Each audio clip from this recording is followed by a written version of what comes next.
Hi guys, আজকে তো দেখছো সরস্বতী পূজার কালকে ভিডিও বানাইছি। তো আজকে দাদা তারপরে দশমীর খাওয়ান আসছিল, তো আমি আর পাপিয়া মিলে যেতেছি দশমীর খাওয়ান খাইতে, দেখি কিতা কিতা খাওয়ানোর আইটেম তোমরা শেয়ার করবো।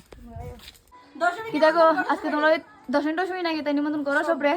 তোমরা সবাই আইও, আমরা ওরে আজকে দশমী এখন খাইতেছো মোবাইল টিপতেছো, মোবাইল টিপতেছি দশমীর খাইতে ওই আরেকজন লুকায়া দে খাওয়ান খাইতে পাইছি, কিতা কিতা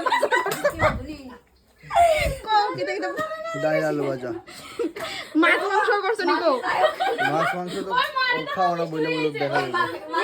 মিষ্টি গুলো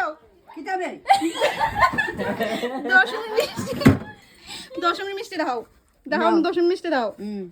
ও মিষ্টিও আছে গাইস, তোমরা আইতে পারবা। মানে দশমীর পরে মানে মিষ্টি মুখ করতে লাগে, মিষ্টি মুখ টিকানি স্টার্ট করতে দাও। আর কি দেখি রান্না করছেন এরকম নাও খাও একলা হয়েছে না, সবাই হয়েছে। খাইয়ে লাও খান নাও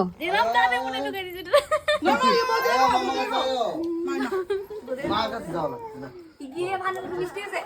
পাপিয়ারা খাওয়া, পাপিয়ারে মিক্সড আছে অর্ধেক দল্প মাই তো কেমনে যা খাইতেছে মেজদি মেজদি কিছু কম কেটে দিতে রান্না। আমরা করে আজ ডাল, শীতল চাটনি, বেগুনি, পাঁপড়, মাংস রান্না হয়েছে। আজ আমাদের দশমী।